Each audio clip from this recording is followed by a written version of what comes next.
The day broke quiet and cruel over the Carson ranch. A pale, hazy light spilled into the valley, illuminating a world painted in shades of brown and gray. The wind, a restless spirit that never slept for long in this part of the territory, stirred the dust into low, sighing clouds that skittered across the hard-pan yard. It was a lonely sound, one that scraped at a man's nerves. From the corral came another, worse sound, the ragged, pained whicker of a horse that knew its suffering was not yet over. Eli Carson stood on the porch of his modest ranch house, a mug of black coffee steaming in his calloused hands. He did not feel the heat. He watched the sun begin its slow climb over the jagged peaks to the east and felt nothing of its promise. For Eli, the dawn was not a beginning, but merely a continuation. It was another day to be endured, another set of chores to be wrestled into submission before the sun fell again, leaving him alone with the ghosts that haunted the quiet corners of his home. He was a man built of the same hard materials as the land he worked, tall and broad-shouldered, with a face weathered by sun and sorrow into a mask of grim endurance.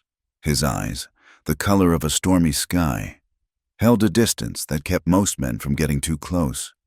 It had been 2 years since he had buried his Annabeth and the small, still bundle of their infant son at the foot of the lone cottonwood on the hill. 2 years since the light had gone out of his world, leaving him to stumble through the darkness of his days. He worked from before the sun was up until long after it was gone, seeking a fatigue so profound it might finally grant him a few hours of dreamless sleep. It seldom did. The storm that had torn through the valley 3 nights ago had been a bad one, a true gully washer, with the rain that fell in solid sheets and wind that shrieked like a banshee. It had left a trail of destruction in its wake. A long section of the north fence was down, the posts snapped like twigs. He had spent the last 2 days riding the range, rounding up scattered cattle, his muscles aching with a familiar, welcome burn. But the storm had done more than scatter his herd. His best stallion, a powerful roan named Samson, had been spooked by the lightning. In a blind panic, the horse had tried to clear a fence and laid its leg open on a shard of splintered wood. Eli had done what he could. He had cleaned the gash with whiskey and stitched it closed with a steady hand. But the wound was angry. It was swollen and hot to the touch, weeping a thick yellow fluid that smelled of sickness. Samson, normally a calm and steady animal, would shy away with a wild look in his eye whenever Eli approached, his breath coming in shallow, panicked bursts. The horse was in a bad way, and Eli knew it. A good horse was more than just an animal out here. It was a partner, a lifeline. Losing Samson would be like losing a part of himself. Again, the screen door creaked open behind him. Jebediah Franklin, his foreman, stepped onto the porch. Jeb was a wiry man, older than Eli by 20 years, with a face like a dried apple and kind, worried eyes. He had been with Eli's father before him and knew the ranch, and the man who ran it, better than anyone. "Morning, Eli," he said, his voice raspy. He nodded toward the corral. "He ain't sounding no better." Eli took a long swallow of his coffee, the bitter liquid doing little to wash away the foul taste in his mouth. "I know. I cleaned it again this morning. Put more of that salve on it, but the swelling's worse. That leg is full of poison." Jebediah shifted his weight, hesitating. He knew the territory he was about to enter was treacherous. "I was in town yesterday for supplies. Heard some talk." Eli said nothing, his gaze fixed on the dust devils dancing in the yard. He did not like talk from town. Town was a place of whispers and judging eyes, a place he avoided unless absolutely necessary. "There is a woman," Jebediah continued, speaking slowly. "A healer, just passing through. They say, folks are saying she has a gift with poultices and such. Fixed up old man Hemlock's mare when it went lame. Even set Silas Blackwood's arm when he took that fall from his roof." Eli finally turned his head, his eyes narrowing. "A woman healer?" "That is what they say. Dunn. I believe the name is Clara Dunn works with herbs and oils. Some say she uses massage, a kind of gentle touch for people and for animals. Eli grunted, a sound of pure dismissal. Quackery. I will not have some charlatan whispering nonsense over my horse. I will handle it. How, Eli? Jebediah's voice was gentle, but firm. You have done all you know how to do. We both have. That horse is valuable. More than that. He is a good animal. Are you going to let him die out of sheer stubbornness? The word stubbornness hung in the air between them. It was a truth Eli did not want to face. He had always been a man who did for himself. He set his own bones, stitched his own wounds, and buried his own dead. Asking for help felt like an admission of failure, a weakness he could not afford. It felt like the helplessness he had experienced in that terrible, silent room as his wife's life had slipped away. And there had been nothing, absolutely nothing, he could do. I will not have it. Jeb, he said, his voice low and final. He turned and went back inside, letting the screen door slam shut, ending the conversation. But the seed had been planted.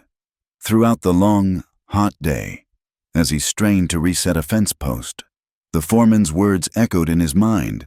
He could hear Samson's labored breathing from the corral, a constant, grating reminder of his failure. By late afternoon, when he saw the infection had spread further up the horse's leg, a cold knot of desperation tightened in his gut. He was a proud man, but he was not a fool. Pride would not save his horse. As the sun began to dip toward the horizon, painting the sky in fiery strokes of orange and purple, Eli saw a wagon approaching on the long, dusty track that led to the ranch. It was a small, simple buckboard, pulled by a single, tired-looking mule. A lone figure held the reins. A woman. He stood by the corral, his arms resting on the top rail, watching as the wagon drew closer. His heart hammered against his ribs with a strange mix of dread and something else he could not name. He told himself it was Jebediah who must have sent for her, that he would send her away. He would not show this weakness. The wagon rolled to a stop a few yards away. The woman who sat on the driver's bench was not what he had expected. He had pictured some wild-eyed crone or a flashy, painted woman selling snake oil. This woman was plain. She was likely in her mid-30s, her face unadorned and framed by brown hair pulled back in a simple, severe bun. Her dress was a practical, faded calico, clean but well-worn. She was not beautiful in the way Annabeth had been, with her bright smiles and laughing eyes, but there was a grace in the way she held herself, a quiet stillness that seemed at odds with the harsh landscape, and her eyes, when she looked at him, he saw a deep, settled sorrow in them, a pain that recognized his own. She climbed down from the wagon, her movements fluid and unhurried. In one hand, she carried a small, worn leather satchel. "Mr. Carson?" she asked, her voice soft but clear, carrying easily on the evening air. Eli just nodded, his throat suddenly dry. "My name is Clara Dunn. Your foreman, Mr. Franklin, came to see me in town. He was concerned about your horse." So, Jeb had gone behind his back. A surge of anger warred with a shameful sense of relief. He gestured curtly toward the suffering animal in the corral. "He took a bad cut. It's gone foul." Clara did not move to the fence immediately. Instead, her gaze remained on Eli. "May I see him?" It was a question, not a demand. It left the choice, and the pride, in his hands. He hesitated for a long moment, the battle raging within him.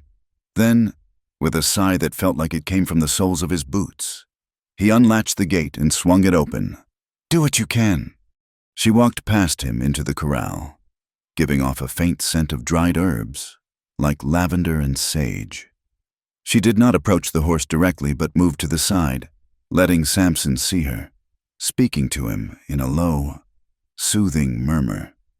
The stallion's ears twitched. He shifted his weight, his eyes rolling with fear and pain, but he did not bolt. Eli watched, his skepticism a heavy cloak around him. He expected her to produce some foul-smelling potion or begin a strange chant. Instead, she knelt and opened her satchel. From it, she took out a clean linen cloth, a small clay bowl, and several dried herbs. She moved to the water trough, poured a little water into the bowl, and began to crush the herbs into a paste with the back of a spoon.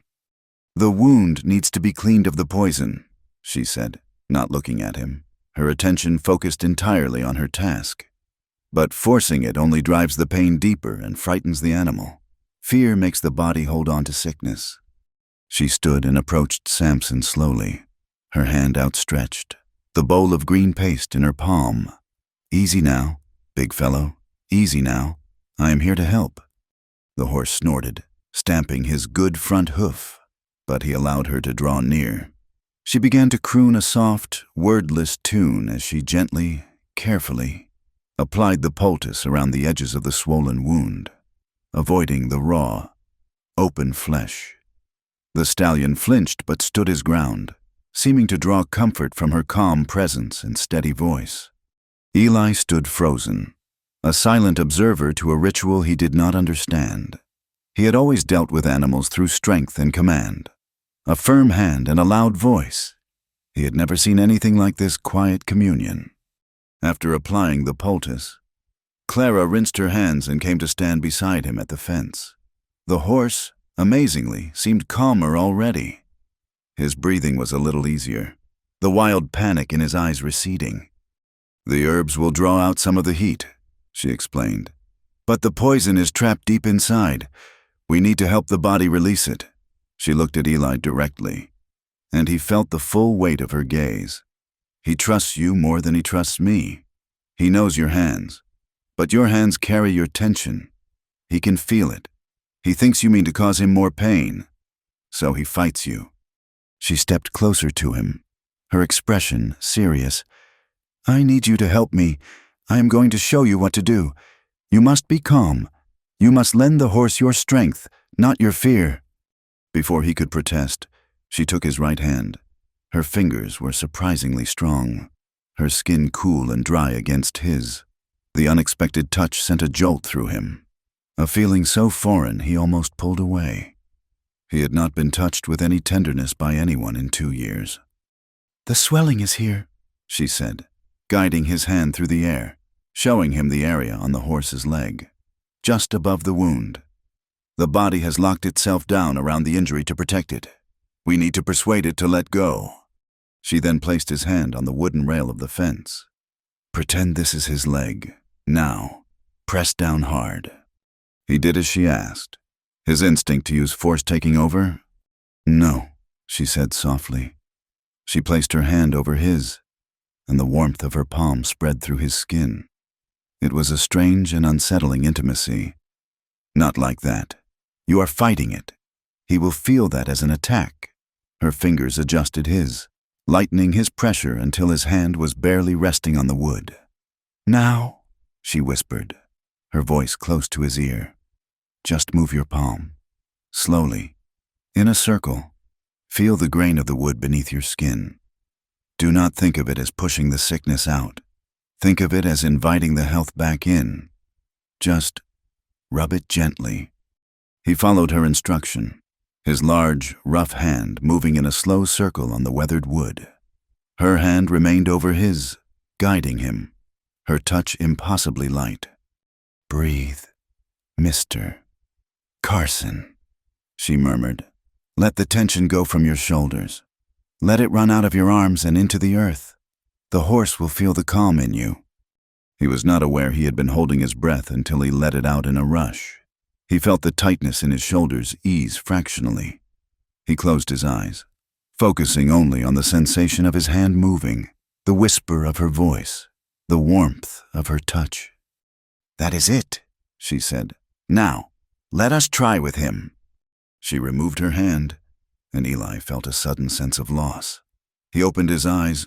She was already moving toward the stallion, murmuring to him again. Eli followed, his heart pounding a slow, heavy rhythm. He felt clumsy and uncertain, like a boy on his first day of work. He approached Samson's side, his movements hesitant. The horse watched him, wary but still. Clara stood on the other side, her hand resting reassuringly on the stallion's neck. "Just as I showed you," she said, her voice a calm anchor in his sea of doubt. "Find the heat. Be gentle." Eli reached out a trembling hand and laid it on the swollen, feverish flesh of the horse's leg. Samson flinched violently. Letting out a sharp snort of pain, Eli immediately pulled back. "I cannot," he said, his voice rough with frustration. "He will not let me." "He will," Clara insisted, her gaze unwavering. "He is feeling your fear. Try again. Remember what I told you. Do not fight the pain. Just acknowledge it. Move around it." She looked deep into his eyes. "Breathe." He took a deep, shuddering breath and tried again. This time, he did not think. He just acted, letting her words guide him. He laid his hand on the horse. Lighter this time. He felt the animal's muscles tense into solid knots beneath his palm. He did not press. He just rested his hand there, letting the horse feel that he meant no harm. Then, slowly, so slowly, he began to move his palm in a small circle, just as she had shown him on the fence rail. "Rub it gently," her voice came to him, a soft command. He did. He kept the pressure light, his motions even and rhythmic. He poured all of his concentration into that single, simple act. He felt the trembling in Samson's leg begin to subside. The horse let out a long, low sigh, and his head dropped slightly. Under Eli's hand, the rigid tension in the muscle began to soften, to yield. A dark, foul-smelling trickle of pus suddenly burst from the stitched wound below, releasing the pressure. Samson shuddered but did not pull away. Eli kept rubbing, his touch steady now, more confident. He could feel the heat beginning to dissipate. He continued the slow, circular motion for what felt like an eternity, losing himself in the rhythm, in the connection he was forging with the suffering animal. When he finally stopped, his arm ached with the strain. He looked up at Clara. Her face was unreadable in the gathering twilight, but her eyes seemed to shine with a quiet approval. "You see," she said, "you had the healing in you all along. You just needed to be shown how to use it without force." Eli stared at his hand, then at the horse, who now stood quietly, his breathing deep and even. He felt a profound sense of awe, mingled with a disquieting unease. This woman, with her strange, gentle methods, had accomplished in minutes what he had failed to do in days. Her calm authority was a silent rebuke to his own brute force and stubborn pride. Clara cleaned the wound again, applying a fresh poultice. "He will need this changed in the morning and again in the evening. The massage should be done each time. It will be a few days before he is out of danger." She looked around at the vast, empty ranch, at the darkening sky. "It is a long way back to town." It was not quite a question, but the implication was clear. Eli's mind raced. The rules of propriety were strict. Having an unmarried woman stay at his ranch was scandalous. He could already hear the whispers, feel the stares of the preacher's wife. But the thought of her leaving, of facing the horse's sickness alone again, was worse. He thought of Samson and the flicker of hope he now felt for the animal's survival. "There is a small guest house by the barn," he heard himself say, the words rough and clumsy. "It is not much, but the roof is sound. You could stay there, to see to the horse." A small, sad smile touched her lips. "Thank you, Mr. Carson. I would appreciate that, just for a few days."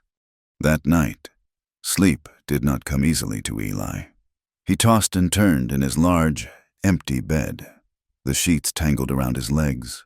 The house felt more silent, more hollow than ever before, knowing there was another living, breathing soul on his land. When he finally did sleep, he dreamed. He was standing in the kitchen, the morning light streaming through the window. He could smell coffee brewing and bacon frying. Annabeth was there, her back to him, humming a tune as she worked at the stove. He felt a wave of love and loss so powerful it brought him to his knees. He wanted to call her name, to tell her he was sorry, that he had failed her. But before he could speak, she turned. Her face was just as he remembered it, bright and full of life. She smiled at him, a gentle, forgiving smile. She walked toward him and placed a warm hand on his shoulder. Her touch was real, so real he could feel the heat of it through his shirt. "Do not push away kindness, my love," she whispered, her voice like the rustle of leaves. "It is a rare thing in this world. Do not let your pride starve your heart." Eli woke with a start. His own choked sob caught in his throat. He sat bolt upright in the darkness, his body slick with sweat. The room was cold and empty. The dream was already fading, but the feel of her hand, the echo of her words, remained. He was shaking. He ran a hand over his face, the stubble on his jaw rasping against his palm. He looked toward the window, where the first faint hint of dawn was beginning to lighten the eastern sky. Out on his land, in the small guest house by the barn, a strange woman was sleeping, and for the first time in 2 years, Eli Carson was afraid not of the pain he carried, but of the possibility that it might, one day, begin to heal. Clara Dunn settled into the small guest house like a bird finding an abandoned nest. She did not seek to remake it, only to make it habitable, to bring a quiet order to the dusty space. Her days fell into a simple, tireless rhythm. She rose with the sun, tending to Samson first, her gentle hands and soft voice working a magic that was plain for all to see. The great roan stallion, who had once shied from every touch, now nickered softly when she approached. The angry swelling in his leg subsided. The wound closed clean, and within a week he was putting weight on it, his recovery a silent, undeniable testament to her skill. But she did not confine her work to the horse. Clara seemed to have an unspoken agreement with herself that she would earn her keep and more. The main ranch house, long neglected and holding the stale air of grief, began to change. The kitchen, once a place where Eli and his men would swallow hastily prepared meals in grim silence, became a source of warmth and savory smells. She baked bread that filled the house with its comforting scent. She made stews that were simple but nourishing, stretching the ranch's meager supplies with a quiet ingenuity. She found Eli's mending basket, overflowing with torn shirts and socks worn through at the heel, and her needle flew in the evenings by the light of a single lamp, her stitches small and neat. She moved through the house with a ghost-like efficiency, never intruding. Yet her presence was felt in every corner. It was in the clean-swept floors, the polished lamp chimneys, the way the wildflowers she gathered in a tin can on the windowsill seemed to catch the morning light. For Eli, her presence was a constant, low-grade disturbance, a stone dropped into the stagnant pool of his life. He found himself watching her from a distance. He watched the way she spoke to the chickens as she scattered their feed, the gentle way she handled a lame dog, the deep concentration on her face as she ground herbs with a mortar and pestle. There was a purposefulness about her that he both admired and resented. She did not seem to rail against her lot in life. She simply inhabited it, doing the work that was in front of her with a deep and abiding grace. His ranch hands, Silas and a younger man named Tom, watched her too, but with a different kind of interest. In the evenings, sitting by the bunkhouse, their talk would often turn to the quiet woman in the guest house. Their whispers were a mix of crude speculation and superstitious fear, fueled by the gossip Jebediah brought back from his infrequent trips to town.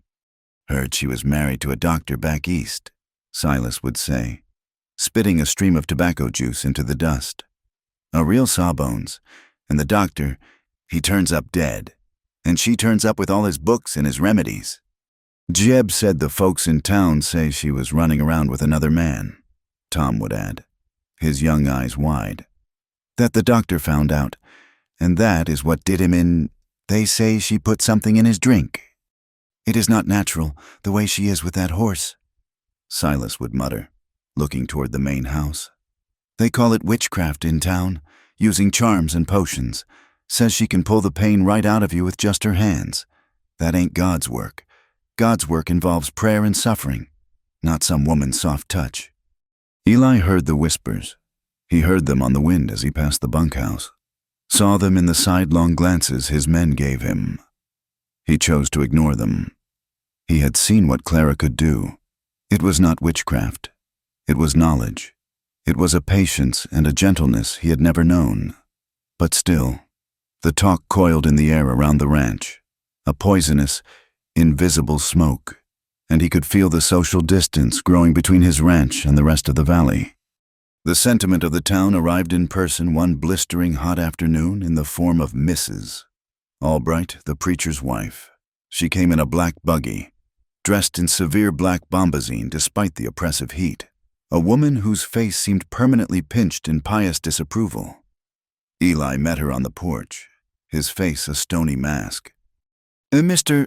Carson, she began, foregoing any pleasantries. I have come on a matter of some urgency, a matter of moral concern. Eli waited, his silence a wall she would have to scale.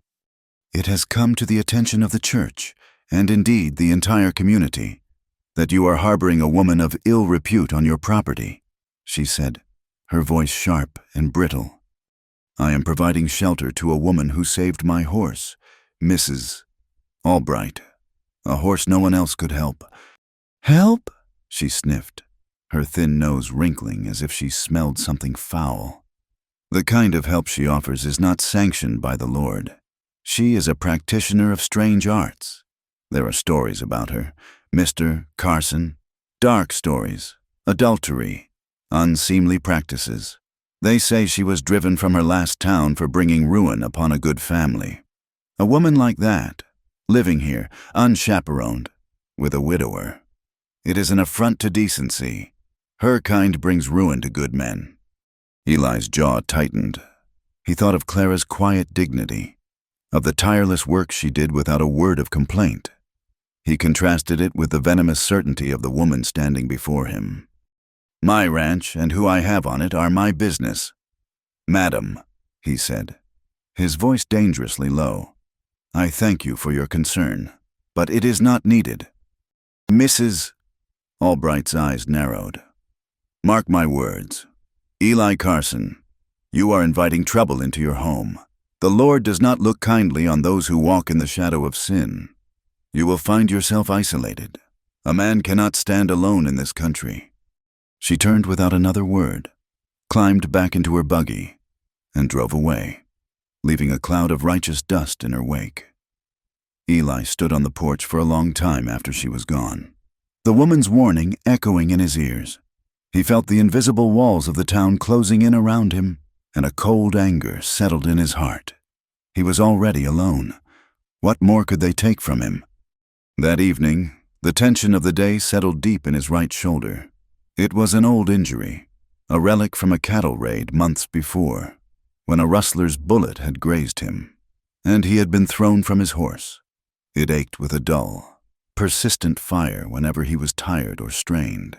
He sat at the kitchen table, trying to rub the knot of pain out of the muscle, his face tight with the effort. Clara came in from checking on the animals, her hands smelling of hay and horse liniment. She saw him, her eyes immediately noticing the way he favored the shoulder. She moved a lamp to the table, its golden light pushing back the shadows. That is a deep pain, she said. It was not a question. It is old, he grunted, not wanting to discuss it. She stood behind him for a moment in silence. He could feel her presence, a warmth at his back. He expected her to leave, to respect his unspoken wish for solitude. Instead, she spoke again, her voice soft. Sometimes, a pain holds on because it has nowhere else to go. May I? He did not know what to say. Every instinct screamed at him to refuse, to send her away, to retreat back into the safety of his hardened shell. But he was so very tired. Tired of the ache in his shoulder. Tired of the ache in his soul. He gave a short, almost imperceptible nod. He felt her fingers on his shoulder. Light at first, just resting on the knotted muscle through his chambray shirt. Her touch was not what he expected. It was not the soft, hesitant touch of a woman like Annabeth. Her hands were firm, knowing. They felt the landscape of his pain, tracing the ridges of tense muscle, seeking the epicenter of the ache. She began to apply pressure, a steady, insistent force that was both painful and relieving. Eli's entire body went rigid. He was not used to being touched. He was certainly not used to a touch that sought to heal. "Breathe," she said softly, her voice close to his ear. "Do not fight the pain. Just let it be." He tried to obey, tried to force the air into his lungs, but the pressure of her hands was doing more than just working on a damaged muscle. It was pressing on something deeper, something he had kept locked away in the darkest part of himself for 2 long years. As her thumbs dug into the tightest knot, the walls of the kitchen seemed to dissolve. The scent of herbs and lamp oil was replaced by the cloying, metallic smell of blood. The quiet hum of the evening was drowned out by a sound he had tried for 2 years to forget, the sound of his wife's screams. He was back in their bedroom, the air thick with panic and the frantic energy of a difficult birth. He saw Annabeth's face, contorted in agony, her knuckles white as she gripped his hand. He heard the midwife's grim, low pronouncements.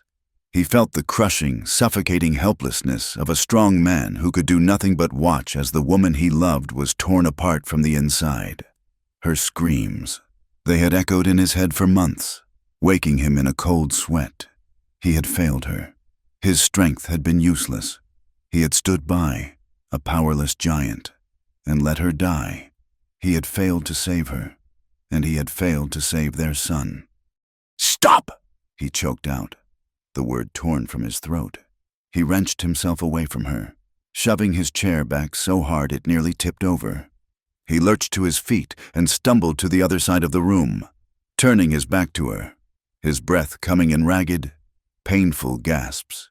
He leaned against the cool plaster of the wall, his forehead pressed against it, his whole body trembling with a violent, uncontrollable shudder. Shame washed over him in a hot, sickening wave. Shame for his weakness, shame for letting her see it. He was Eli Carson, a man who other men feared, a man who had carved a life out of this brutal, unforgiving land, and he had broken apart at the touch of a woman's hands. The silence in the room was absolute. He could hear his own heart hammering against his ribs.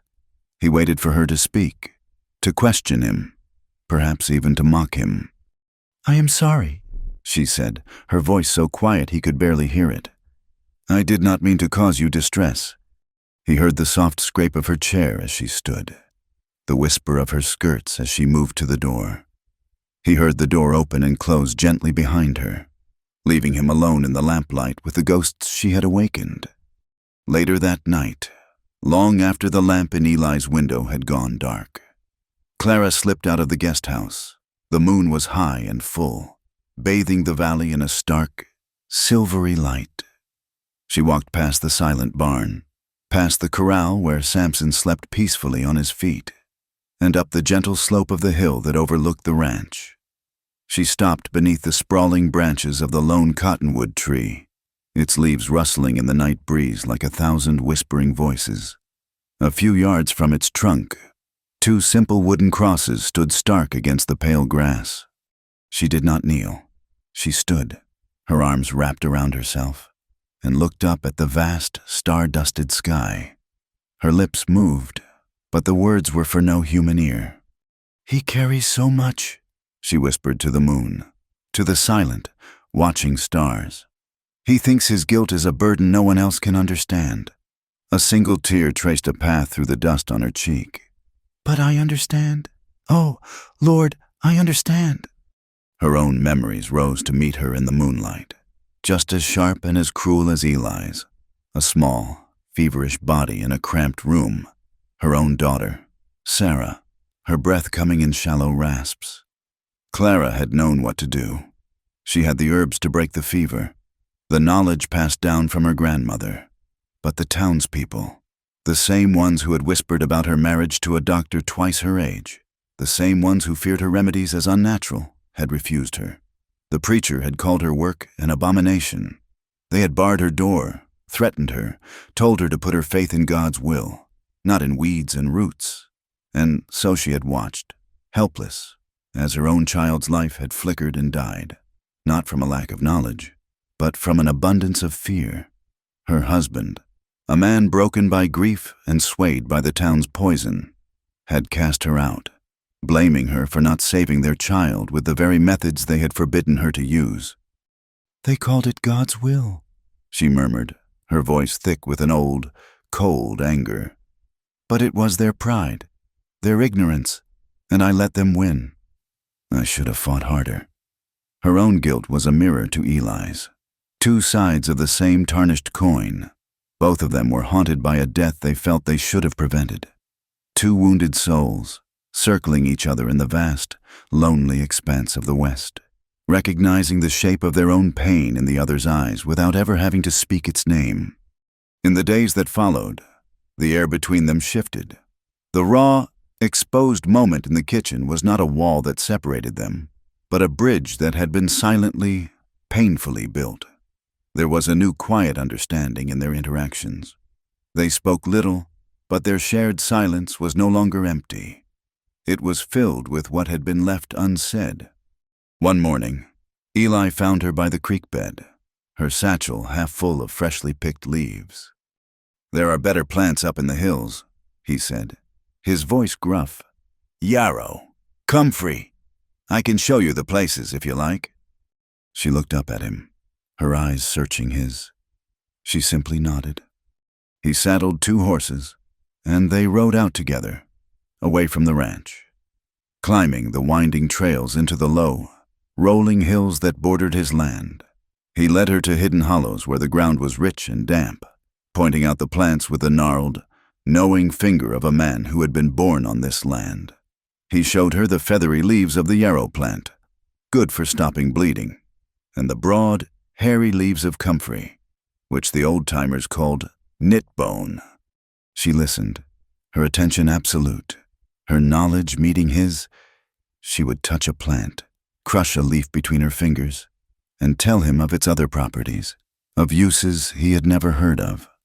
For the first time since Annabeth's death, Eli found himself looking at his land not as a place to be endured, a battleground where he fought for survival, but as a place of hidden life, of secret power. He was seeing it through her eyes. They spent hours in the hills, not speaking much, but working together in a comfortable, rhythmic harmony. The sun beat down on their backs. The air was sweet with the scent of sage and dry earth. As they rode back in the late afternoon, the valley spread out below them, a patchwork of brown and gold. A hawk circled high overhead on a thermal, its cry a lonely, piercing sound. Eli reined in his horse and looked out over his property. He saw the house, the barn, the neat lines of the fences he had mended. He saw the 2 small crosses under the cottonwood. For 2 years, he had looked at this scene and felt only the crushing weight of his loss. But today, riding beside this quiet, sorrowful woman, the weight felt different. It was still there, a permanent part of him, but it was no longer the only thing he felt. They rode the rest of the way back in that shared quiet. It was not an empty silence, but a full one. It held the pain of their unspoken pasts, the peace of the hills, the simple rhythm of the horses' hooves on the dusty trail. It was a silence that was as intimate, as sacred, as a prayer. The quiet peace that had settled over the Carson Ranch was a fragile thing, like a skim of ice on a pond, and in the weeks that followed, it began to crack. The change was not in the land or the animals, but in the air itself, in the way men looked at Eli when he rode into town. The whispers that had once been confined to the bunkhouse had followed him, breeding in the dark corners of the saloon and the dusty aisles of the general store. Men who had once greeted him with a nod and a word about the weather now turned their backs, their faces set in stony disapproval. The resentment was a palpable thing, thick and sour like spoiled milk. They saw Clara's presence as a stain on the memory of his wife, an affront to the natural order of things. In their minds, she was no longer a healer but a temptress, a woman of shadow and secrets who was weaving a spell around a good man lost in his grief. They blamed the lingering drought on the bad spirits she had brought to the valley. When a calf was born sickly, men would mutter her name. She became the focus of their fear, their superstition, and their own bleak hardships. Eli felt their judgment like a brand on his skin. He had always stood apart from the town, but now he was an outcast.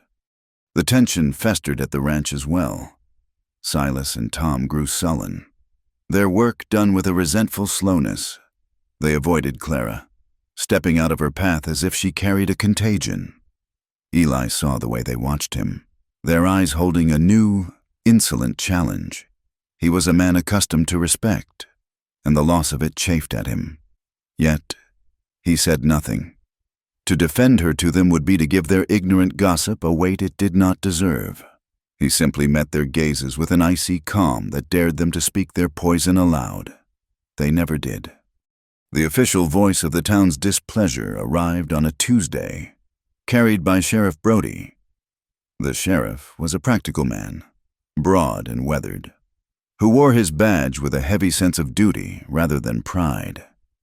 He did not come with bluster or accusation, but with the tired resignation of a man delivering a message he did not write. He found Eli repairing a harness by the barn, the scent of leather and oil thick in the air. "Eli," Brody began, dismounting and hooking his thumbs in his belt, "I am not here to pass judgment. I am here as a friend, and as the law." Eli did not stop his work, his hands moving with practiced efficiency as he threaded a leather thong with a needle. "Then speak your piece." "Brody, the church elders came to see me. Mrs. Albright, mostly. You know how she can be." The sheriff sighed, kicking at a loose stone with the toe of his boot. "They are stirring up the congregation. They say you have a fallen woman living on your land." "The woman's name is Clara Dunn," Eli said, his voice flat and hard. "And she is a healer." "I know that is what you believe," Brody said carefully. "But that is not what they believe, and what they believe is starting to matter. Jacob Miller over at the Triple C told me yesterday he is not sure he wants to continue the trade agreement for bull calves.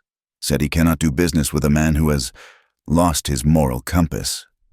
Brody looked Eli straight in the eye. "That is just the start. If the other ranchers follow suit, you will be in a tight spot come winter. They can freeze you out. Eli, you know they can." Eli finally set down his tools and rose to his full height, his shadow falling long over the sheriff. "Let me ask you something. Brody, when your boy fell and broke his arm last spring, who said it?" "You did, Eli. You know that." "And when that drifter came through with the fever and no one would go near him, who sat with him until it passed?" The sheriff looked down at his boots. "You did. I have lived in this valley my whole life. My father before me. These people know me. They know the man I am."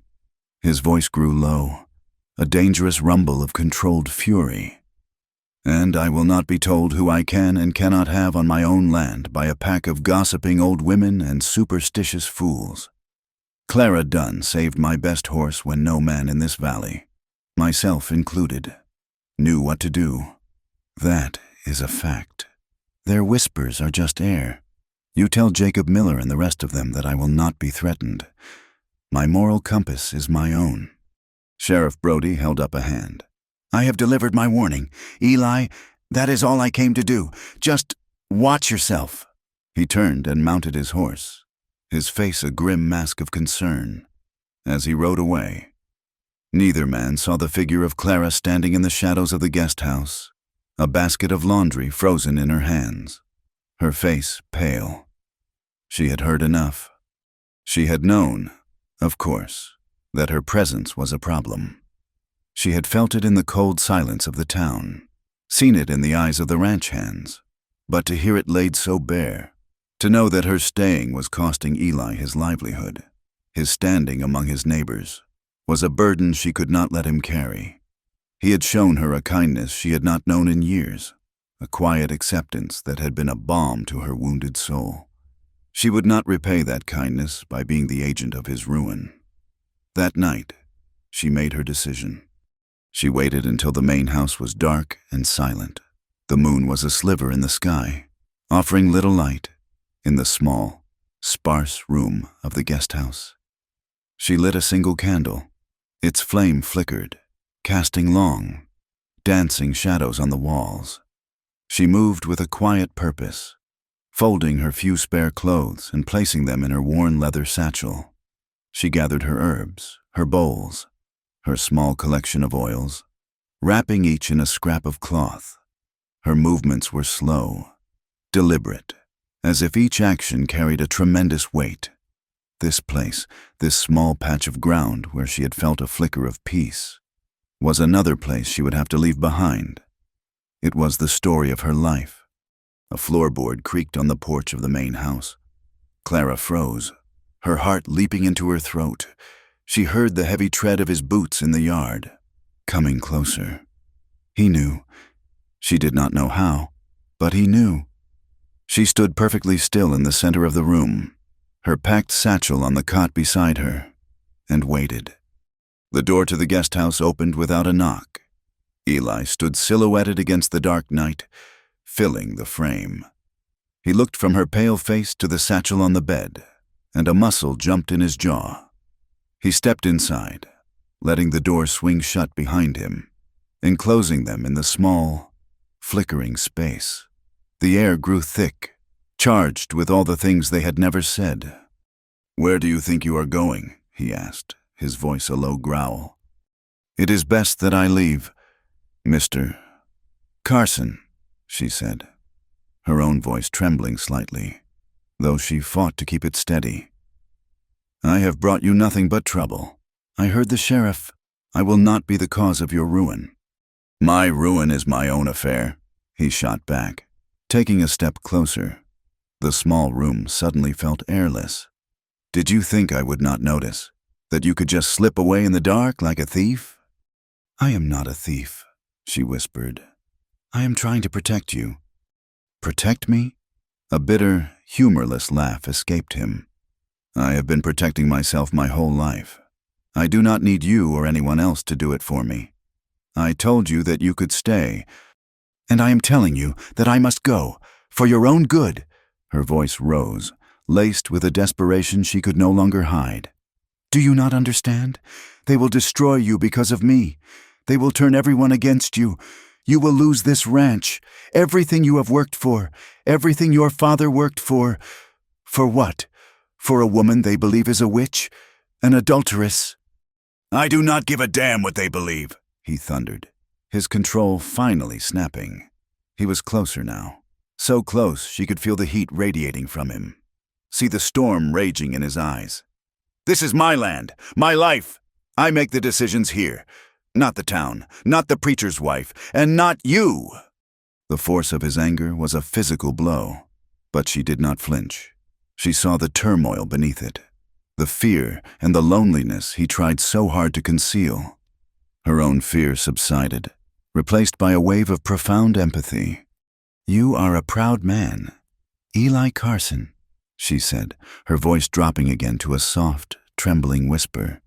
"You think your strength is in this ranch, in your fists, in this wall you have built around your heart. You think you can endure anything alone." She took the final step that separated them, her courage a small, bright flame in the dark.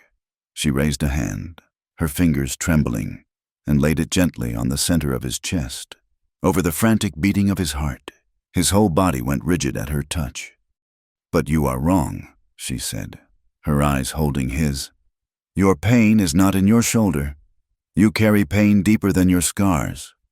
Eli, I can feel it. It is a poison you have been holding inside for so long it has nearly eaten you alive, and you are so afraid to let it go. You would rather lose everything than admit you need help." Her words struck him with the force of a physical blow. The anger drained out of him, leaving behind a vast, hollow emptiness. He stared down at her hand on his chest, at her earnest, sorrowful face, and the wall he had so carefully constructed around himself for too long. agonizing years finally crumbled into dust. A shudder racked his entire body, a great tearing sob that seemed to come from the very depths of his soul.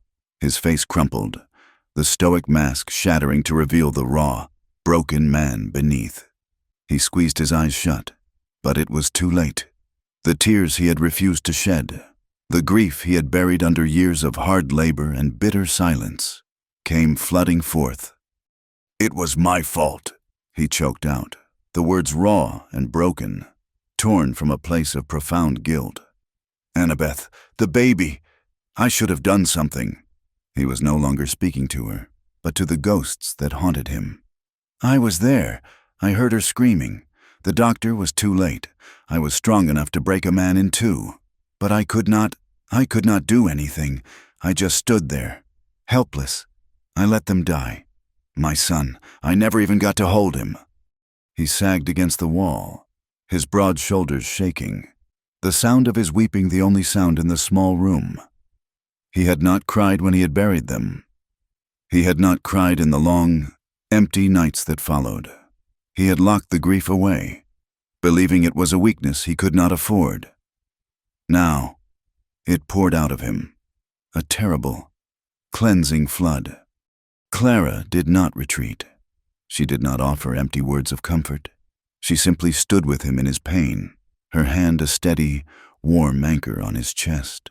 She let him grieve, giving him the gift of her silent, unwavering presence. When the storm of his sobs finally began to subside, leaving him trembling and spent, she pressed her hand more firmly against his heart. "Then let it go," she whispered, her voice full of a fierce, gentle compassion. "Let it go, Eli. It was not your fault. It was a sorrow. It was not a sin." He opened his eyes and looked at her. In the flickering candlelight, he saw not a witch, not a temptress, but a woman who understood suffering. He saw his own loneliness reflected in the deep sadness of her gaze. She was not trying to save him or fix him. She was simply seeing him, all of him, and not turning away. A current passed between them, a powerful, unspoken thing. It was the desperate recognition of two shipwrecked souls finding another survivor on a desolate shore. All the restraint, all the caution, all the fear that had held them apart, dissolved in that single, raw moment. He lowered his head, and she rose on her toes to meet him. Their lips met in a kiss that was not gentle or tentative. It was urgent, almost violent, fueled by years of loneliness and a desperate, aching need. It was a kiss of shared sorrow, of a hunger for comfort, for connection, for a simple, human warmth in a cold and unforgiving world. But beneath the urgency, there was a deep and surprising tenderness. It was the touch of two damaged people finding a moment of solace, a brief, fragile shelter in each other's arms. Outside, the wind began to howl, kicking up the dust in frantic, swirling eddies. The sky, which had been clear moments before, was now thick with bruised, dark clouds that blotted out the stars. A low rumble of distant thunder echoed across the plains, a promise of the coming storm. It rolled toward the small, isolated ranch, a mirror to the turmoil and the wild, uncertain hope that had just been unleashed in the candlelit room. The storm that had broken inside the guest house the night before had passed, but the morning air was thick with its aftermath. A heavy, unnerving stillness had settled over the ranch, the kind that follows a lightning strike. Dawn broke pale and watery, the sun a shy observer in a washed-out sky. Eli woke before the first light, the memory of the night a raw, open wound in his mind. He felt stripped bare, exposed. The confession, the tears, the desperate, hungry kiss. It was a display of vulnerability so profound that shame washed over him in hot, suffocating waves. He was a man who had built his life on a foundation of unbreachable control, and in one night, she had dismantled it with a touch and a few quiet words. He rose and dressed in the dark, moving with a predator's silence. He could not face her. Not yet. He needed the familiar armor of his work. the mindless rhythm of chores that had been his only solace for 2 years. He went to the barn, his movements stiff and awkward, his mind a turbulent sea of confusion. One part of him, a part he had thought long dead, felt a terrifying flicker of hope, a warmth ignited by her touch.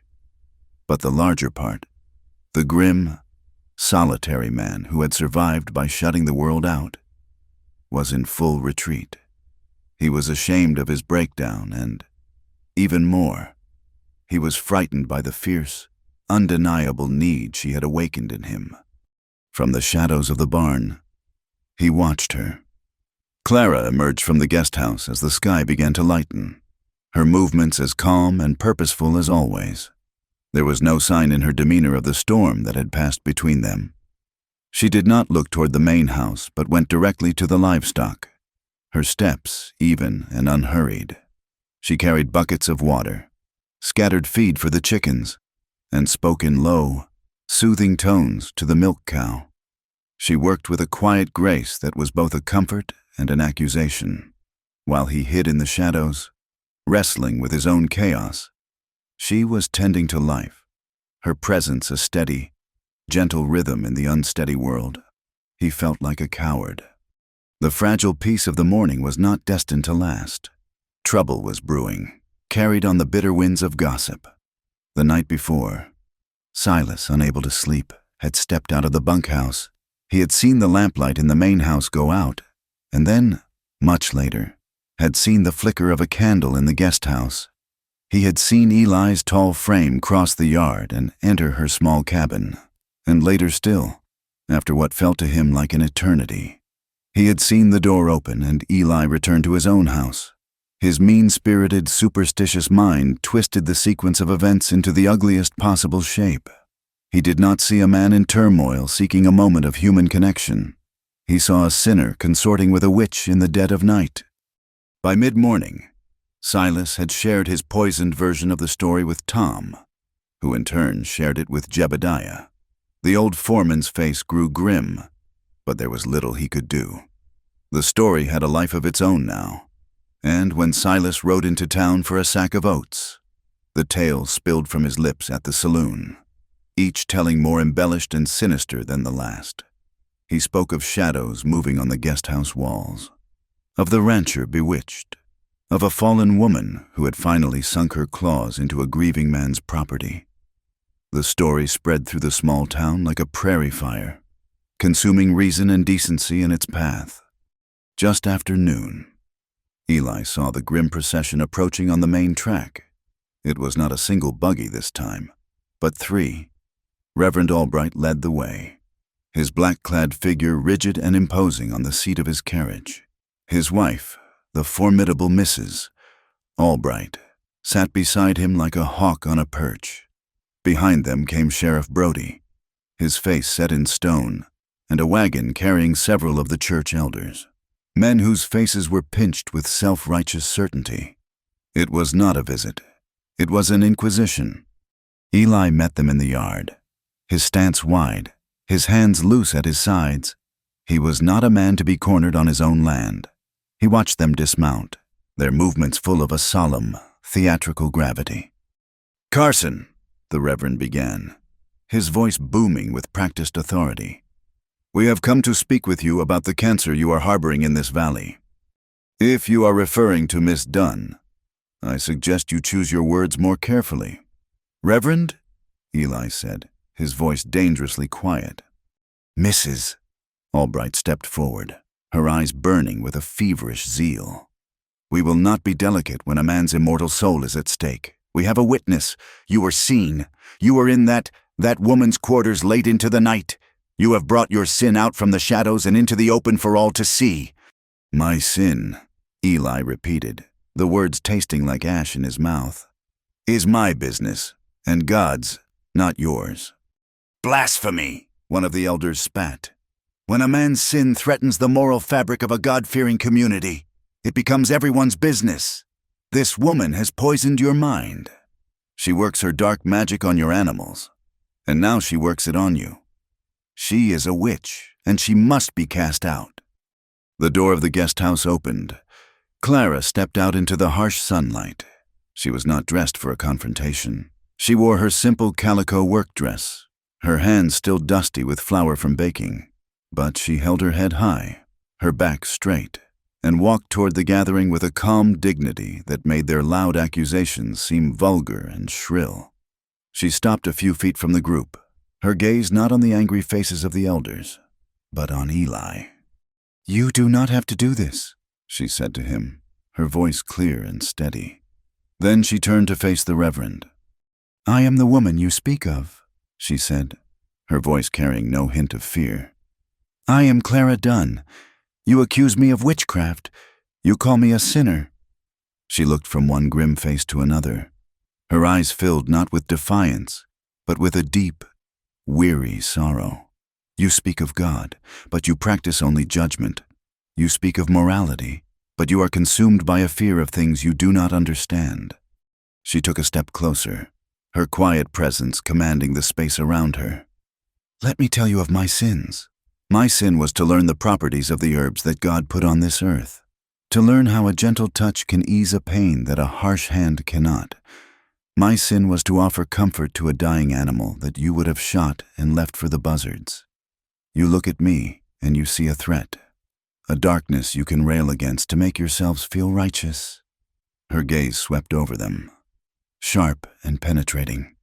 "My only sin was trying to heal what others feared."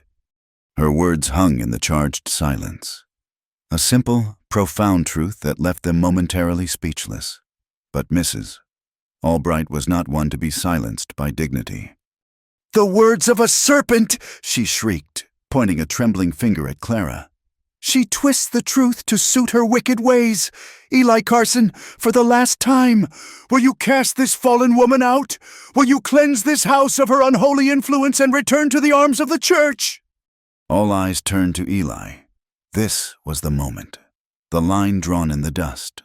On one side stood his community, his history, his place in the world. On the other stood this quiet, courageous woman who had seen the deepest, most broken part of him and had not fled. He looked at Clara, at the unwavering strength in her sad eyes, and the last of his confusion burned away, leaving only a cold, hard certainty. He stepped forward and stood beside her. It was not a grand gesture, but it was an absolute one. He was choosing his side. "No," he said, his voice ringing with finality. "This woman is not what you say. She is innocent of every charge you lay against her. She has brought more decency and compassion to this ranch in a few weeks than your church has brought to this valley in a lifetime." He looked directly at the Reverend. "If she is not welcome here, then neither am I. Now get off my land, all of you." The shock on their faces was absolute, quickly replaced by sputtering outrage. The Reverend's face turned a mottled purple. Mrs. Albright looked as if she had been slapped. They stared at Eli as if he were a stranger, a man they had never known. He had not just defended Clara, he had condemned them, and in their rigid, unbending world, there was no forgiveness for such a transgression. Without another word, the delegation turned. They climbed back into their buggies and wagons, their movements stiff with indignation. As they rode away, Eli knew with a chilling certainty that he had just severed the final ties that bound him to his neighbors. He had chosen his exile. That night, a deep and profound exhaustion settled over the ranch. Eli and Clara ate their evening meal in silence, the unspoken weight of the day's events pressing down on them. After, they sat on the porch, watching the stars begin to prick the deep velvet of the sky. The anger of the afternoon had faded, leaving behind a strange sense of peace. The calm that comes after a battle has been fought and a choice has been irrevocably made. Eli did not know what the future held. He knew only that for the first time in 2 years, he was not entirely alone in his fight. The fire started late, long after they had retired to their separate quarters. It began with the smell of smoke, a sharp, acrid scent that cut through the cool night air. Eli was a light sleeper, and the smell brought him bolt upright in bed, his heart pounding. He threw on his boots and trousers and ran outside. The sight that met him was a vision from hell. The north wall of his barn was engulfed in flames, the fire climbing the dry timbers with a hungry, terrifying roar. Inside, he could hear the panicked, high-pitched screams of the horses. "Clara!" he bellowed, his voice raw with alarm. "Fire!" She was already there, a silhouette against the terrible orange glow, running from the guest house with a blanket in her hands. There was no time for a plan, no time for thought. There was only the fire and the animals trapped inside. "The main doors!" Eli yelled, grabbing a bucket and plunging it into the horse trough. The water seemed to vanish into the flames with a contemptuous hiss. It was useless. Their only chance was to get the animals out. He ran to the huge double doors, the heat so intense it seared his skin. The wood was already scorching to the touch. He put his shoulder to it, Clara beside him, and they shoved with all their might. The heavy bar on the inside finally gave way with a splintering crack, and the doors swung open, unleashing a rolling cloud of thick, black smoke. Inside was chaos. The horses, mad with terror, plunged and reared in their stalls, their eyes wide and white. The air was a choking, blinding soup of smoke and flying embers. "We have to lead them out!" Clara shouted over the roar of the flames. She had soaked her blanket in the trough and held it over her mouth and nose. Eli plunged in. Grabbing the halter of the nearest horse, the animal fought him, bucking and pulling, but Eli's strength and desperation won out. He dragged the horse out into the yard, slapping its rump to send it galloping toward the far pasture. He turned to go back in, but a section of the hayloft, fully engulfed, collapsed with a deafening crash, sending a shower of fiery debris raining down. One of the falling timbers struck his arm and shoulder, sending a shock of white-hot pain through him. He stumbled back, gritting his teeth. Clara was already inside, working to free Samson. The great stallion was panicked, kicking at the walls of his stall. Clara did not use force. She kept her voice low and steady, a calm anchor in the terrifying storm, until the horse finally allowed her to lead him through the smoke and into the relative safety of the night. Together, they worked in a desperate, frantic rhythm, their lungs burning, their eyes streaming.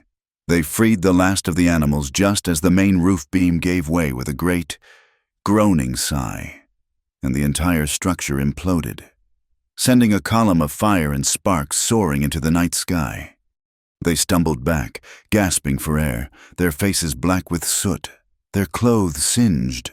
They could only stand and watch as the fire consumed what was left, the flames lighting up the yard with a flickering, demonic glow.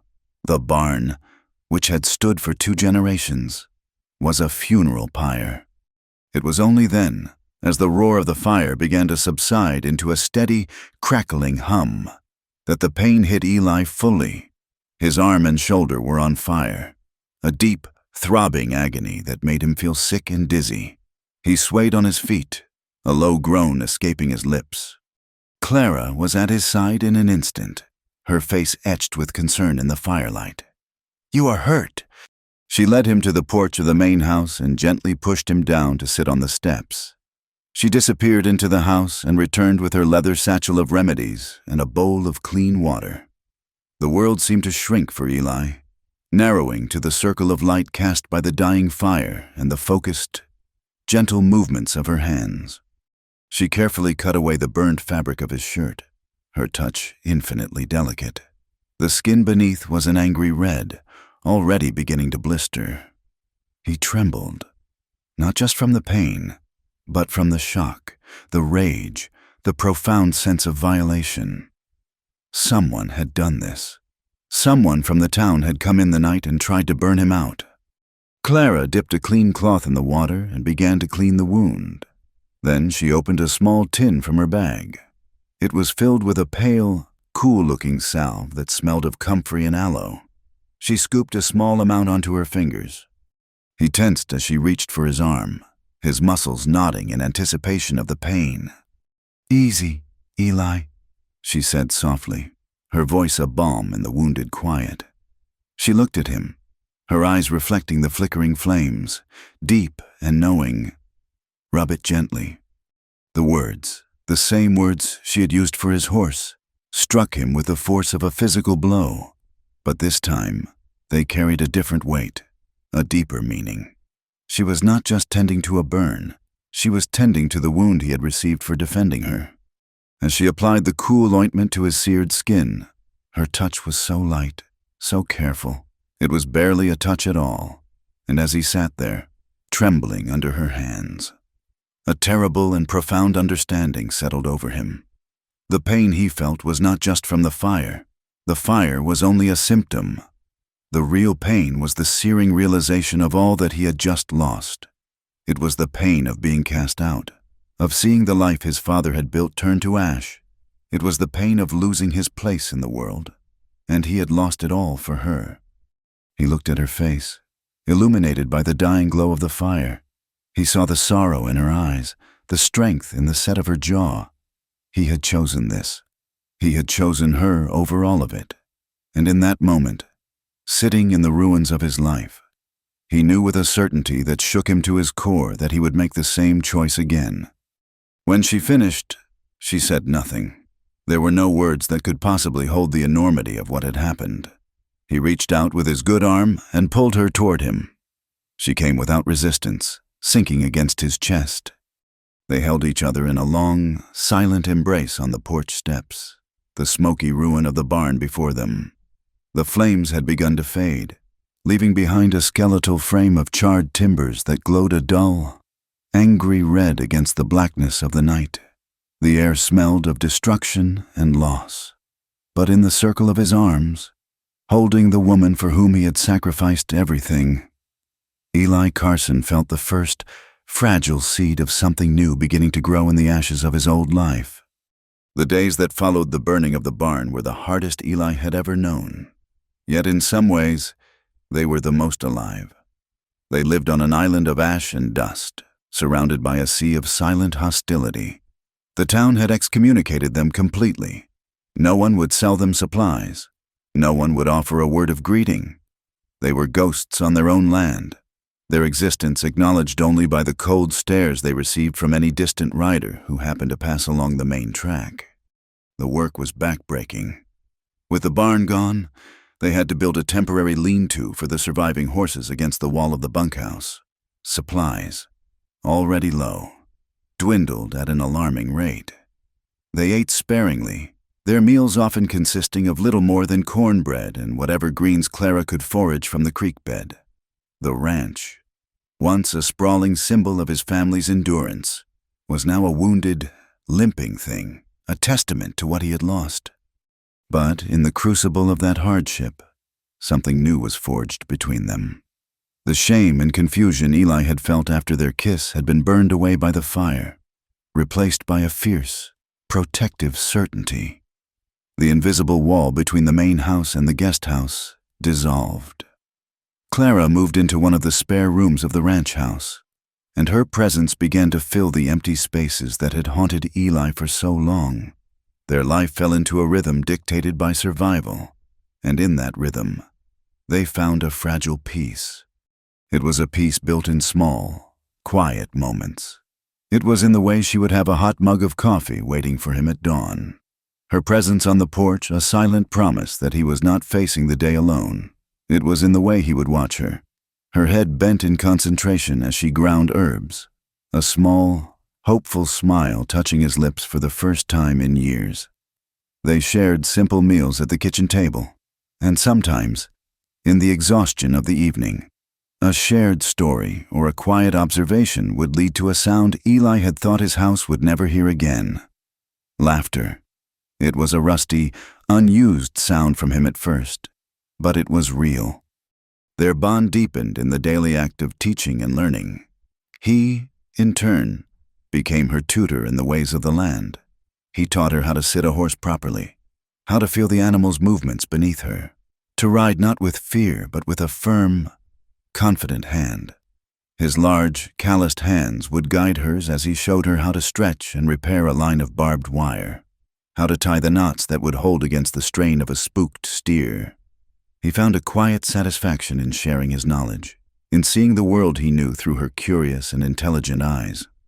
She, in turn, opened his eyes to a world he had never seen, a world that existed in the weeds and roots he had trampled over his entire life. She showed him the willow bark that could soothe a headache, the plantain leaves that could draw the sting from an insect bite, the pungent sage that, when burned, could clear the air and calm the mind. He watched, fascinated, as she created remedies from the earth, her knowledge a quiet, powerful magic that had nothing to do with the dark superstitions of the town. Their love was born in those moments, a thing not of whispered words and grand declarations, but of survival. It was in the shared weight of a heavy timber, the quiet touch of her hand on his still healing burn, the look that passed between them over a flickering lamp that said, without speaking, "We are still here. We have survived this day together." But the past is a patient hunter, and the peace they had built was too fragile to last. It was a hot, still afternoon when the shadow fell over them. A lone rider approached the ranch, a stranger on a fine black horse. He was a tall man, dressed in a black suit more suited for a town than a dusty ranch, his face sharp and angular, his eyes the color of cold slate.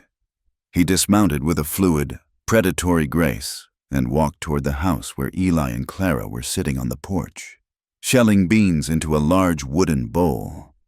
Clara looked up, and the color drained from her face.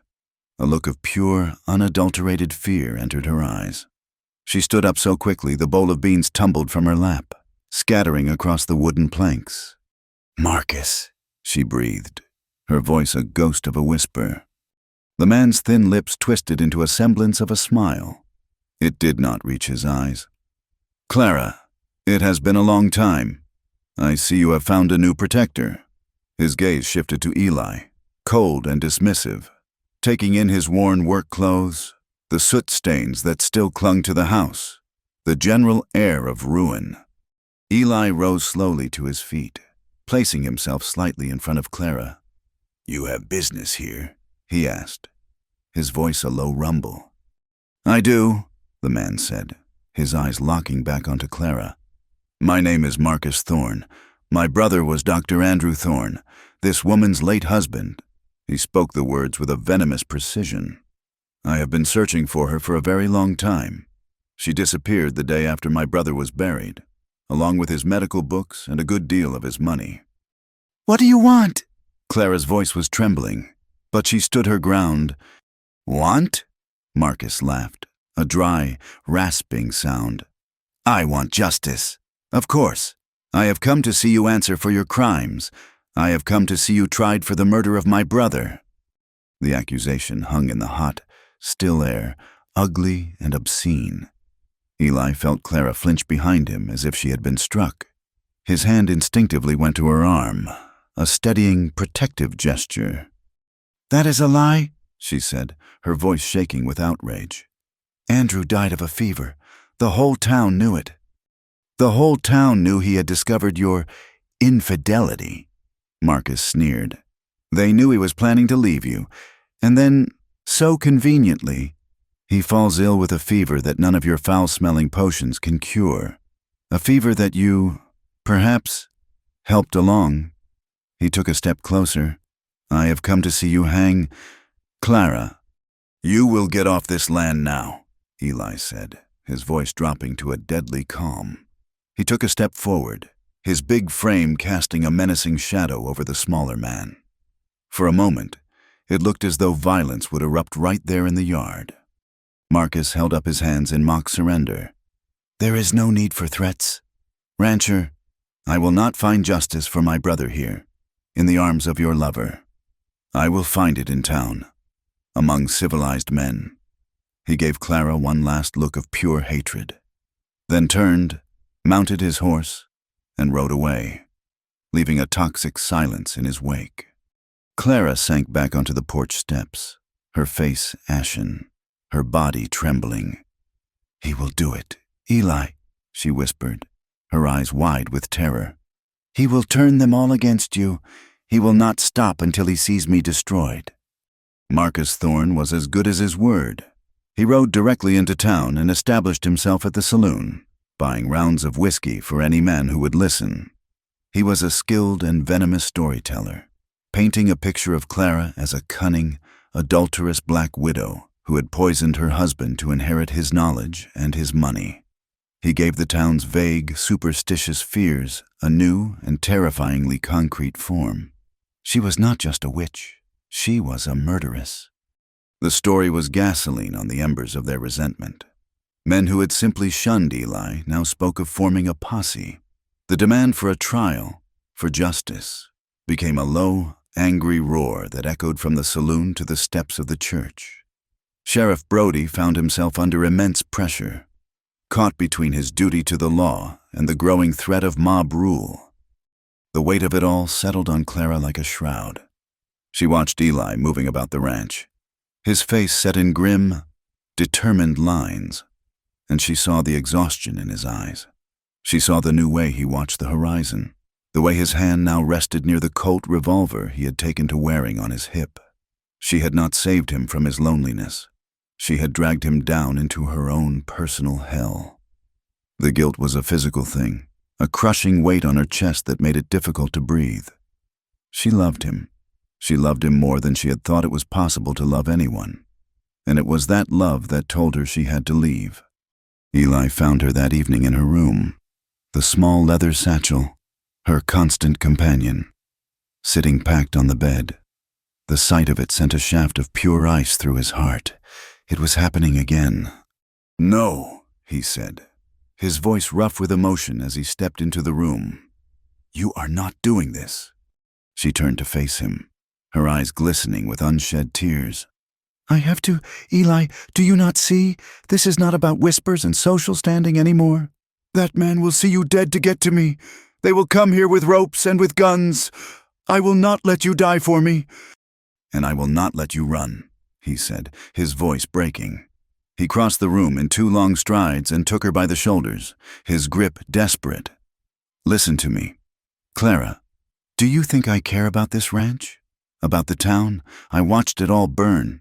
It is just timber and dust." He looked down into her eyes, his own raw with a pain that had nothing to do with anger. "For 2 years after Annabeth died, I was a walking dead man. I was numb. I worked, I ate, I slept, but I did not feel a thing. This land, this house, it was all just a tomb I was living in." He took a deep, shuddering breath, his voice dropping to a ragged whisper as he laid his soul bare. "I have lived half my life numb. You made me feel again." A tear he did not bother to hide traced a path through the grime on his cheek. "You made me feel pain. You made me feel hope. You made me feel this."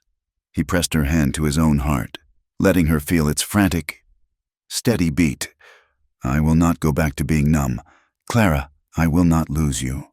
His confession, so raw and so complete, shattered her resolve. A sob escaped her lips. "But what can we do?" she cried, her voice full of despair. "We cannot fight the whole valley." "We will find a way," he said fiercely. "Together." "There is no way," she argued, torn between the desperate hope he offered and the terrible, pragmatic guilt that clawed at her.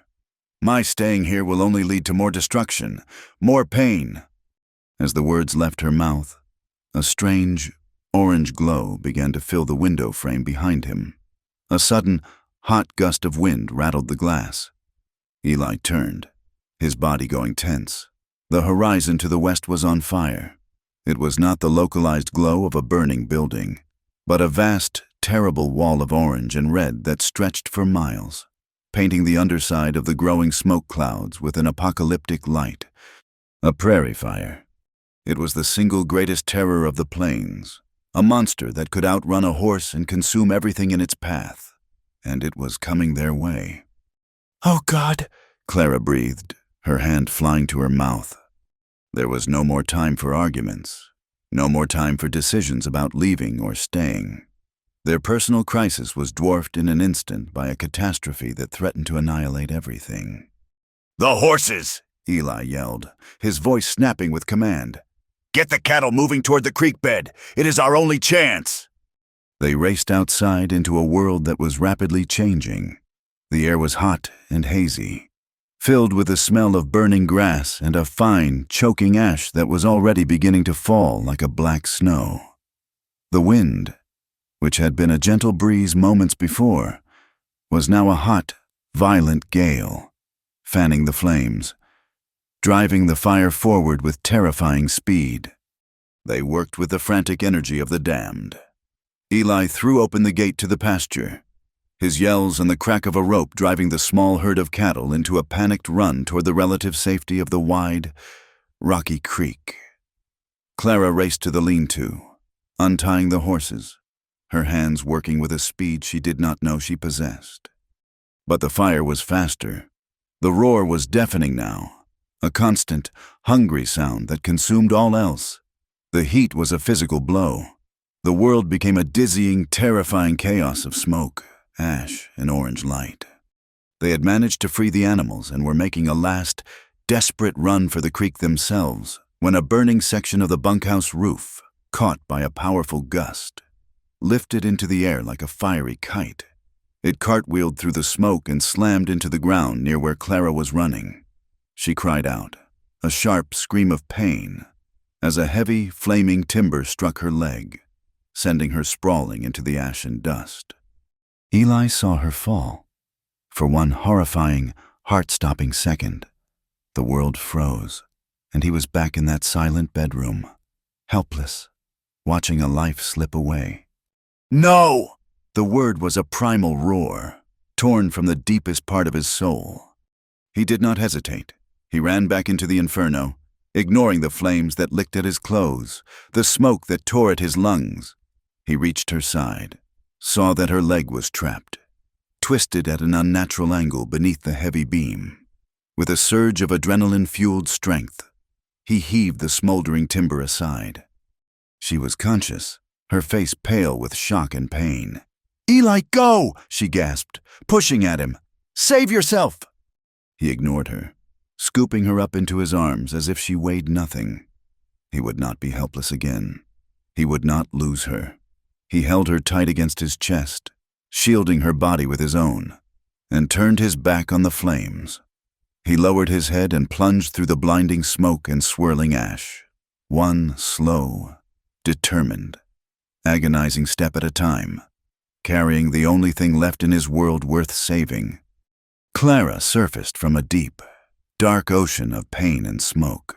Her return to the world was not a sudden gasp of air, but a slow, fragmented ascent. The first thing she was aware of was a profound sense of safety, an unfamiliar feeling of being completely encircled and protected. The next was the dull, heavy throb in her leg.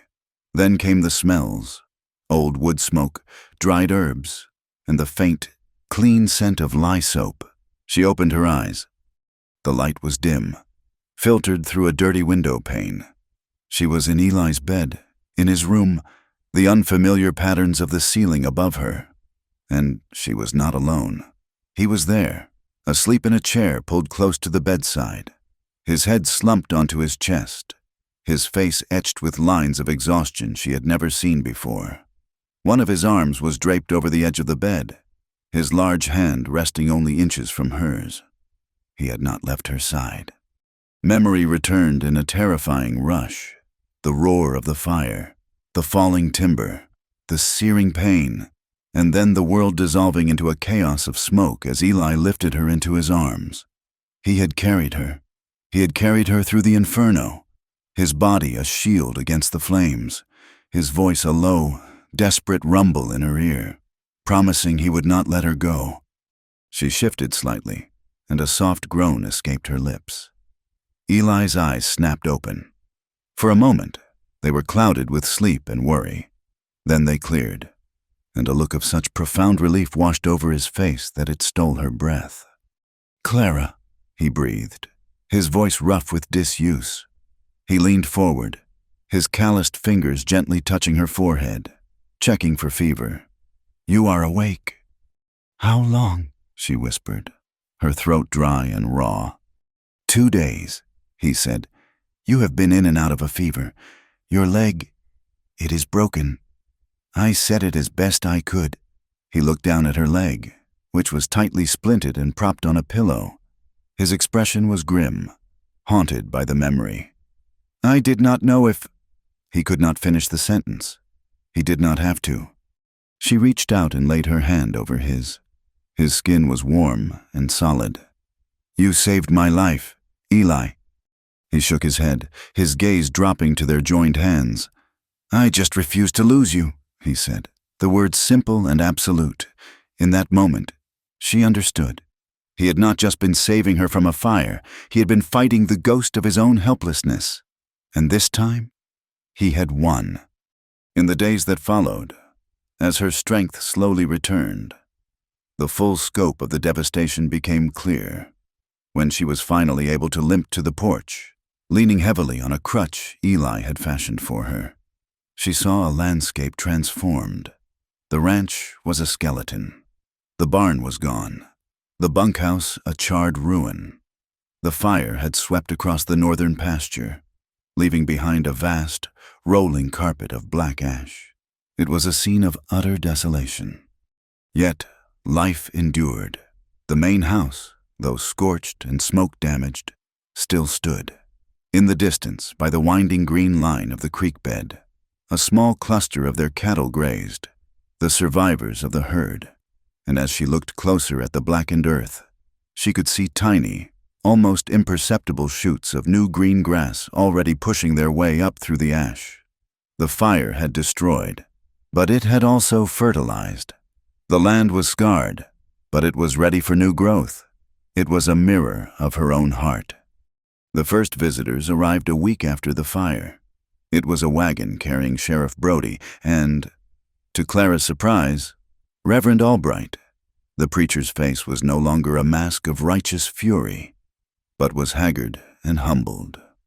The great prairie fire had not been selective in its path.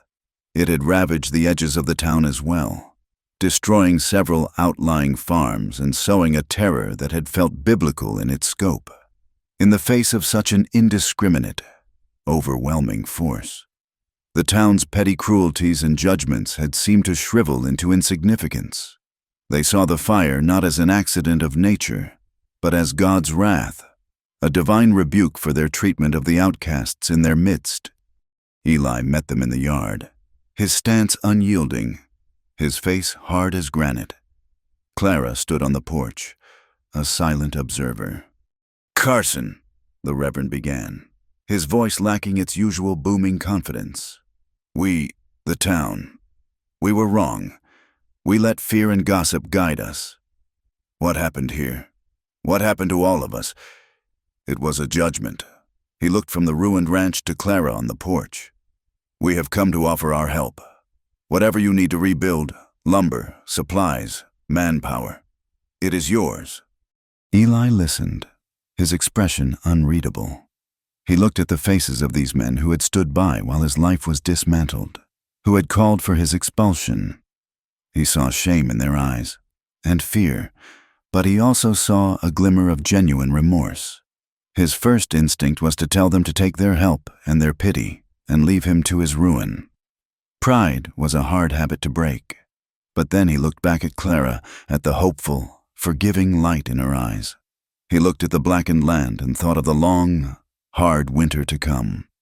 "I will not take your pity," Eli said, his voice firm and clear.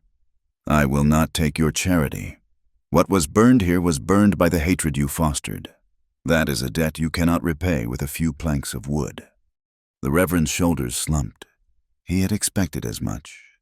"But," Eli continued, his voice softening almost imperceptibly, "the fire damaged the well. The support timbers are burned, and the mechanism is warped. A well is not one man's property. It is water for the land. If the men of this town wish to offer their labor to rebuild the well, I will permit it." It was a masterful compromise.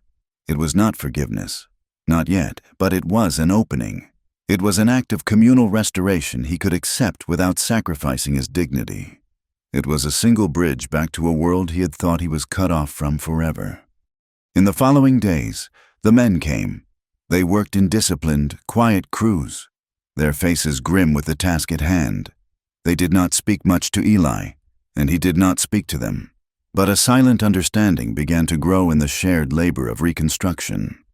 As they worked, news of the fire's other victims trickled in. Many had been burned, some badly. The town's doctor was overwhelmed. It was Mrs. Albright who came to Clara, her face stripped of its customary hauteur, her eyes red-rimmed and desperate. Her youngest son, a boy of 8 named Samuel, had been caught at the edge of the fire. His arms and back were badly burned, and a fever had set in, the kind that so often preceded death. The doctor had done what he could, but had offered the family little hope. Clara, leaning heavily on her crutch, her own leg still a source of constant pain, did not hesitate. She gathered her satchel of remedies and went with the woman who had once called her a serpent. The Albright house was filled with the low, desperate sound of a mother's prayers. The boy was lying in his bed, his skin flushed, his breathing shallow and rapid. Clara went to work with a quiet, focused intensity that silenced the room. She sent for willow bark and cool river water. She mixed a poultice of comfrey and aloe, her hands gentle and sure as she applied it to the boy's feverish skin. She did not offer prayers or false hope. She offered her knowledge. She worked through the night, changing the dressings, forcing sips of cool herbal tea between the boy's cracked lips. Her touch always gentle, her voice a low, soothing murmur. Eli came and stood in the doorway, a silent sentinel, watching her work her quiet magic. He saw the suspicion on the faces of the neighbors gathered in the parlor slowly melt away, replaced by a grudging and then a genuine awe. They were finally seeing her not as a threat, but as what she was, a healer. By dawn, the boy's fever had broken. His breathing was deeper, more regular. He was weak, but he would live. When Reverend Albright came to her, his eyes filled with tears, and tried to press a wad of money into her hand, she gently refused it. "Your son's life is the only payment I need," she said. From that day on, everything changed. The whispers against her died, replaced by stories of her skill, her compassion. Other families came to her, seeking remedies for burns, for coughs, for the endless aches and pains of a hard life. And she helped them all. Respect, slow but steady, began to replace the suspicion. They had feared what they did not understand, but they could not fear the woman who had saved their children. One evening, as the first stars began to appear, Eli and Clara sat together on the porch of the half-burned house. A fragile peace had settled over the valley. The newly rebuilt well house stood as a pale, hopeful shape in the twilight. Eli looked out over the dark, scarred land. "It is strange," he said, his voice thoughtful. "I have looked at this land my whole life. I have fought it, cursed it, tried to bend it to my will. The fire, it took almost everything. But the ground will heal. The grass is already coming back. It will be greener than before." He turned to her, his eyes full of a quiet wonder. I think I will heal, too, given time." She smiled faintly, a gentle, knowing smile that reached her eyes. She laid her hand on his arm, her touch a familiar comfort. "Pain is not something to hide." "Eli," she said softly, "it is not a weakness to be conquered. It is something to understand." He nodded, accepting her words as the simple, profound truth they were. She had not just healed his horse, his shoulder, his burns. She had taught him how to heal himself. Dawn broke over the valley, a spectacular display of pink and gold that promised a fair day. Eli and Clara stood on the porch, hand in hand. The air around them was a strange and poignant mix. The lingering, sharp scent of old smoke and burned pine mingled with the fresh, clean smell of new grass pushing up from the ash-covered earth. It was the smell of endings and beginnings, of destruction and renewal, all entwined. Their home was a ruin, their future uncertain. They were scarred, both of them, marked by the fires they had walked through, both real and imagined. But they were not broken. They were survivors. Their love, born in hardship and tempered in flames, was a steadfast, quiet thing, a testament to two souls who had refused to be bent by the cruelty of others and had found in each other a place to finally heal. Eli looked down at their intertwined hands. His was still trembling slightly, a faint, lingering tremor from the long nights of strain and fear. He felt the vibration, a physical manifestation of the vulnerability he no longer tried to hide. Clara saw it, too. She gently untangled her fingers from his and took his trembling hand in both of hers. She lifted it, slowly, deliberately, and pressed his palm flat against her own chest, directly over her heart. He could feel its steady, rhythmic beat beneath his skin, a testament to the life he had saved, the life that had saved him. He looked into her eyes, and in their depths, he saw not the sorrow of the past, but the promise of a shared future. She leaned in, her voice a soft, intimate whisper that was for him alone. Now, rub it gently. Thank you for listening to our story around the campfire. Please comment with where you are listening from to connect with fellow travelers. Subscribe to the Wild West Campfire channel and share your thoughts with us in English.